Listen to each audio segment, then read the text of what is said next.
Part 1. You will hear a woman discussing phone services with a salesman. You have 30 seconds to read questions 1 to 6.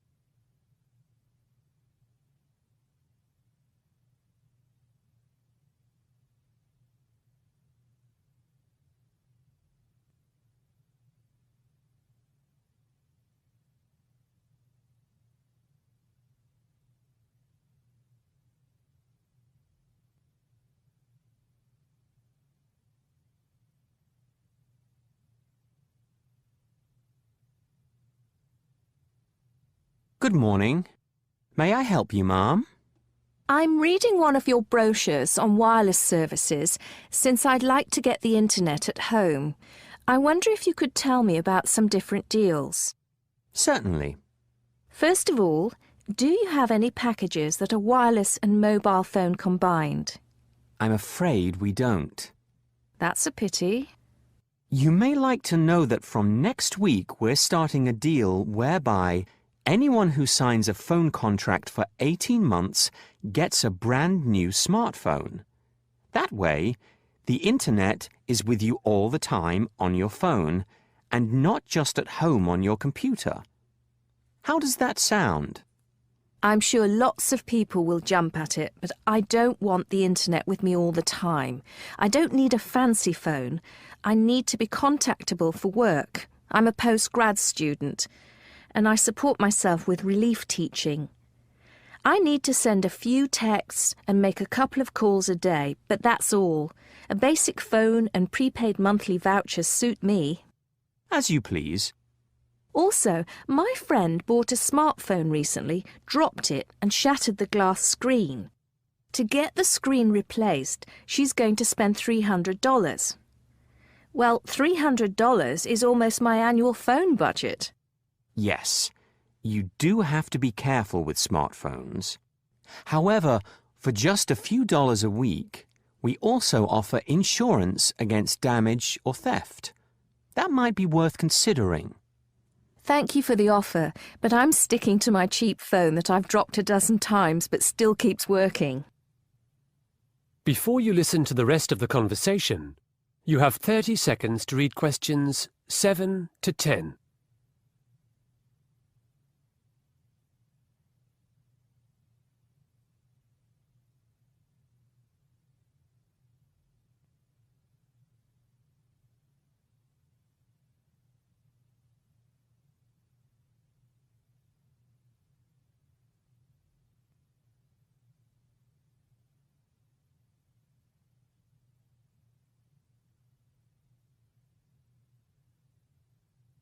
Let's get back to wireless services at home.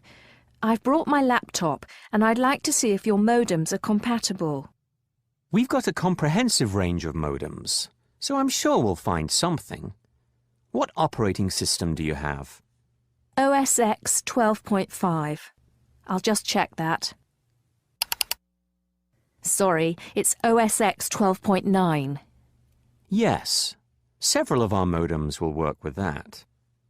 If I choose a deal now, is there any chance I can get my computer set up right away? Absolutely. You can be online in 15 minutes. Really? I know I said I didn't want a long-term plan for my phone, but for wireless, your 24-month plan looks the best. I think it's excellent, ma'am. $80 a month for 10 gigabytes and a modem. If I opt for this contract, what would you need from me now other than the cash? Proof of identification, financial details, and an official letter with your address. Pardon me? Proof of ID, a bank statement, and a letter like a gas bill or a payslip sent to where you live. I'll see what I've got in my purse. Here's my student card. I do online banking now, so no statements. Here's an electricity bill I paid yesterday. I'm sorry to say, ma'am, but those things aren't enough. You can't sign a long contract without showing your passport or driver's license and something from your bank. Have you thought about the prepaid one-month internet deal similar to the one you already have for your phone? According to your brochure, it's a lot dearer. About 50% dearer than the 2-year contract. Yes, prepaid is always more expensive, but it has fewer obligations. What do you mean? Well, on the 24-month plan, there's also a $200 cancellation fee if you end the service by leaving the country permanently. Goodness, I had no idea such things existed. I'm afraid so. How about 1-year contracts? I couldn't see any 1-year contracts advertised. Do you have them? They've just been discontinued. There wasn't enough demand, but a 6-month prepaid is possible. Do I need lots of ID for that? No. What about the modem? Is it still included? With prepaid, customers supply their own modems. I do, however, have one here for only $110. 110? I think I'll need some time to think things over. Not a problem. That is the end of part 1. You now have half a minute to check your answers.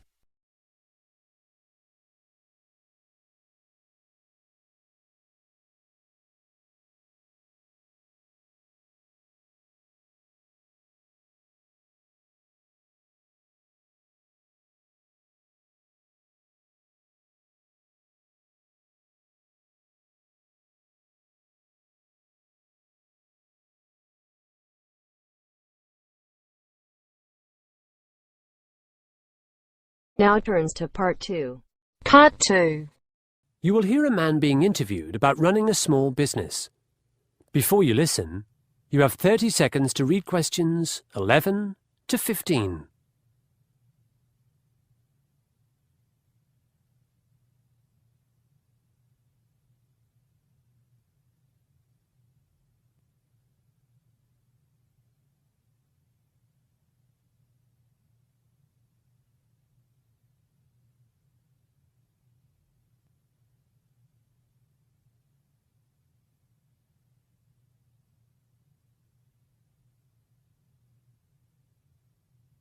Let's welcome John Lim, owner of Small Business Training, to today's show.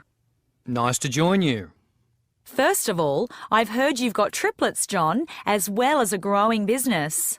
That's right, 2 boys and a girl. They're 6 years old. I tell people running a business is like looking after children. Apart from being flexible and expecting the unexpected, you need clear priorities and excellent time management. In a way, I owe my business success to my children. Like so many young families who struggle with the high cost of living, we couldn't afford to stay in the city any longer, so we moved to Casterbridge, which, at the time, met all our requirements. It was really flourishing, particularly because its cleaner industries like light engineering and servicing were replacing agriculture and mining. So it seemed a desirable place for people to set up small businesses. What's it like now?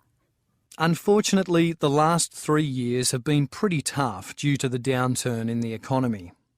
1/3 of the new companies in Casterbridge have gone bust. Still, the national figure for the failure of small businesses within 2 years of establishment is around 40%. So maybe 1/3 isn't too bad. 40%? Why so high? Let's consider success for a moment. To be successful in a small business, you need to know your customers. Who's going to want your product? You need to lower expenses, not by putting off staff, but rather by cutting out unnecessary luxuries. And most importantly, you need to tailor your product to a niche market. In the case of my company, I had a good product, training. Initially, we provided basic accounting training for non-accountants. Later, we provided business management skills seminars. For a company to stay alive, it needs a good product, followed by another good product. You diversified, right? Yes, I did. After providing overall management skills techniques, I moved into the more specialised area of time management. I gave workshops on how to manage time to businesses in Casterbridge and surrounding areas. You see, even if a company has capital, the money to get it up and running, many business people don't manage their time well or plan well. Time management is easy if you stick to the rules, which are schedule large and small tasks, keep to your time limits, keep focused, learn to delegate, set goals and learn to rest. That 40% failure rate I mentioned earlier is mostly the result of poor planning. I see. To be successful, you've got to operate on two levels. First, you need a 5-year plan, where your business is headed and what its core activities are. And second, you need a day-by-day plan, a list of daily tasks in order of importance. Before you listen to the rest of the interview, you have 30 seconds to read questions 16 to 20.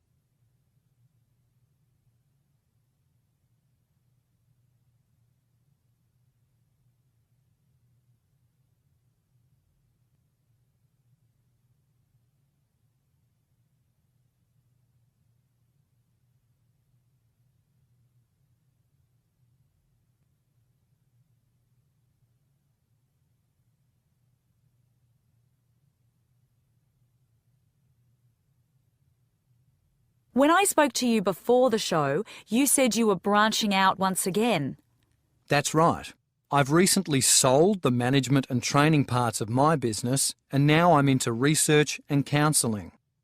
In fact, I've just completed a major survey on working from home for the government. Working from home is my dream.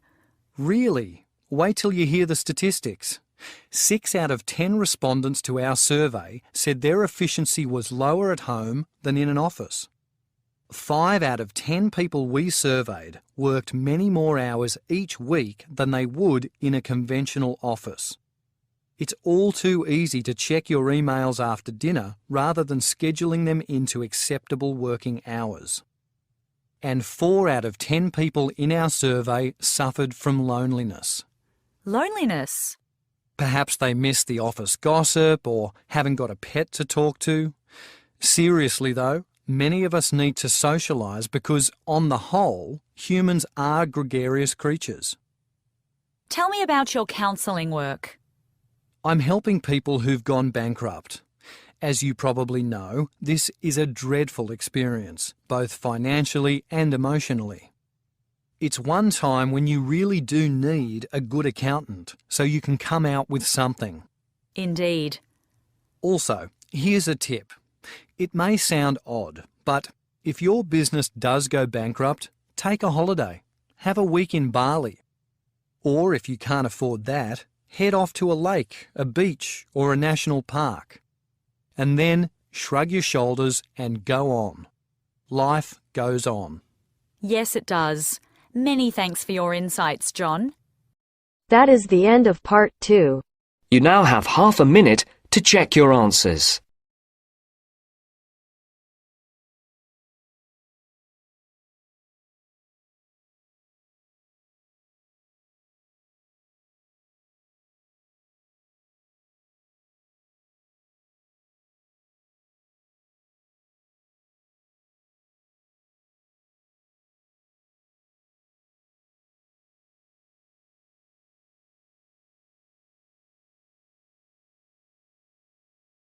Now turns to part 3. Part 3. You will hear 2 university students discussing their essays. Before you listen, you have 30 seconds to read questions 21 to 26.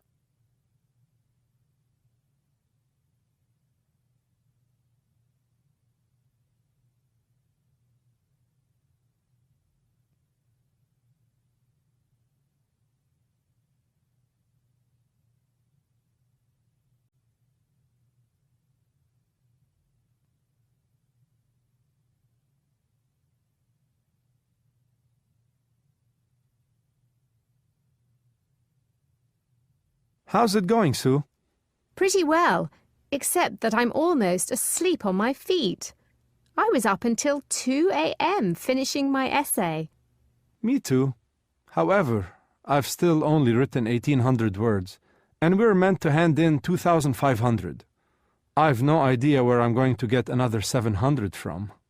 Oh dear, I've got the opposite problem. My essay is nearly 4,000 words long, so I'll need to be quite brutal with editing. However did you manage that? I'm really interested in the topic, so I did lots of independent research. I've got a pretty thorough knowledge of the HDI now. The HDI? The Human Development Index. You know, the list of indicators for health, income, sustainability. Yeah. What statistics did you draw on for your discussion of poverty? Don't ask. The graphs and charts I found I didn't know how to describe. So in the end, I cut and pasted a table and a paragraph from my friend Abdul's essay. He took this course last year. I don't really understand any of the stuff I copied from him either, but he passed, which is all that counts. I see. Before we meet our tutor, Sue, I wonder if you could do me a favor. When I had my consultation with him last week, he crossed out so much of my first draft that I had to start all over again. OK, show me your first page. Well, you might add a sentence to your introduction. It's not clear to me which argument you support, or is that in the conclusion? But if I add one sentence to the introduction, that's only another 20 words. True. Skimming through this, it seems you've used 2 sources for research, whereas our lecturer insisted that we have at least 5. This quote on the second page is really long. It is relevant, but I hope you realise quotes aren't counted in the word limit. So now, I don't even have 1,800 words. How about I take away the quotation marks, so it'll look like my own writing? I don't think that'll work. In fact, it's plagiarism, stealing from another writer. Our essays are put through a computer program to check what's copied from elsewhere. I don't get why people care about plagiarism. In my country, that's how we learn. At secondary school here, some students do copy, but at university, we should develop our own ideas. What if I don't have any ideas? Then it's time to get some. Before you listen to the rest of the conversation, you have 30 seconds to read questions 27 to 30.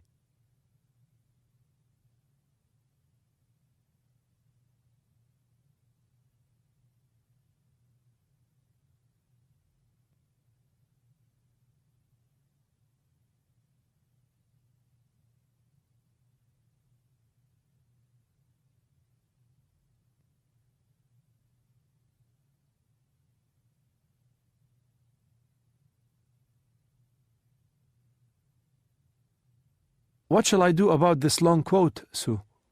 You can paraphrase or summarise it. You'll need a reference as well. A reference? An in-text citation, like the Harvard system. You need to acknowledge where the information came from. Whoa! We were given a worksheet on the Harvard system in the first tutorial. Have a look at my essay now to see what you need to do. Are these names and dates in brackets a reference? Yes, they refer to the bibliography on my last page. That reminds me, you don't seem to have attached your bibliography. Do you have it floating around in your bag? Yes, here it is. Have a look. Is this your bibliography or Abdul's? What do you mean? Well, I'd say it was Abdul's, because there are 7 sources, and none of them is either on our reading list or referred to in your essay. Our tutor wasn't born yesterday. I can sort the bibliography out later. That's the least of my worries. We still haven't solved how I'm going to write another 700 words in fewer than 24 hours. You'll need to do some more research today. I found Newcomb really helpful, and also Sword. Why don't you read them? I would if I had time, but I'm working tonight. In fact, I start at 2 o'clock and go through till 9:30. Read the articles at work then. They're not very long. I found both of them offered convincing arguments for redefining poverty, And their alternative indicators for failed states are also interesting. But I'm running out of time, and I can't walk around the menswear department reading scraps of paper. Look, let me make a suggestion. Why don't you write the extra paragraphs, Sue? I bet you'd be able to do them in about a half an hour. You could email them to me tonight. I'll check my email the minute I get home. In return, I'll give you a gift voucher from my department store. Nice try. Firstly, I've got to work tonight as well. Remember I told you about editing my essay? Secondly, the tutor will spot my writing style. And lastly, believe it or not, I'm that rare breed of female who doesn't like shopping. That is the end of part 3. You now have half a minute to check your answers.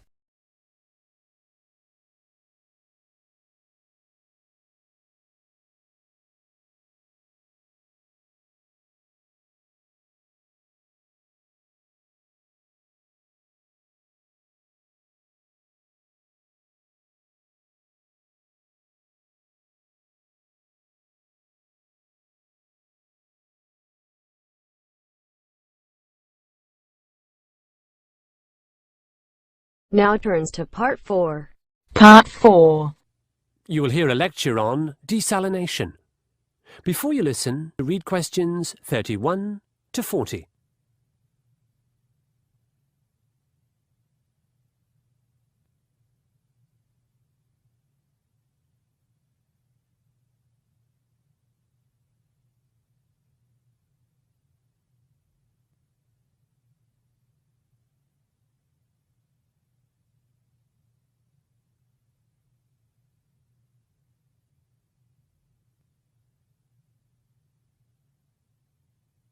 In an era of climate change, many countries no longer have the rainfall they used to have. Furthermore, with population increase, the already depleted groundwater supplies are running out. Therefore, worldwide governments, cities, industries, and ocean-going ships have opted for desalination. There are various methods of desalination used in the world today. There's solar desalination, geothermal desalination, multi-stage distillation, and saltwater reverse osmosis desalination. In this lecture, I shall describe saltwater reverse osmosis desalination, with particular reference to the supply of fresh drinking water. I shall also outline its drawbacks.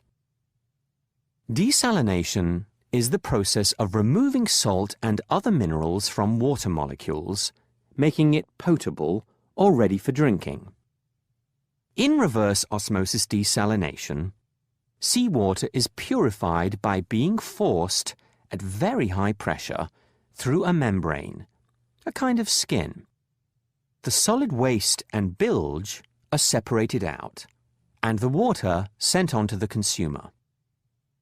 There are 7 stages to the process. Follow me on the diagram while I explain. Corner, you can see the word intake, which means filling a pipe in the ocean. This water goes to the pumping station. Here come 2 objections to desalination. There are lots of pipes causing leakage or evaporation, so we lose the very water we're trying to catch. Secondly, pumping requires energy, massive amounts of energy, which produces greenhouse gases. Back to the diagram. At the pumping station, the water is screened. Sand, shells, and rubbish are removed. Next, the water is forced into a revolving cylinder. Inside this cylinder, there's mesh and a sandwich of membranes through which the impurities are spun out. The concentrate, brackish, salty waste, is pumped back into the sea. That's number 34 on your diagram. After desalination, fluoride is added. Then, the water goes into a huge clear water storage tank before entering the city's existent water network. Desalination produces fresh water, but at what cost?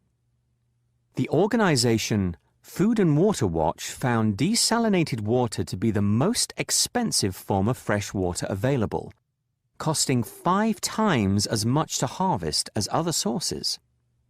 The price tag on one plant in Sydney was more than 2 billion Australian dollars. Another objection is that cheaper alternatives exist. Take recycling. Currently in Sydney, about 2% of the total amount of water used is recycled. However, if rainwater were captured in tanks on the roofs of buildings, then it'd be easy to recycle up to 20% a year, roughly the amount of fresh water a desalination plant produces in the same time. Recently, there's been a campaign to educate Australians about water use. There have also been restrictions in place, like when you can water your garden or fill your swimming pool.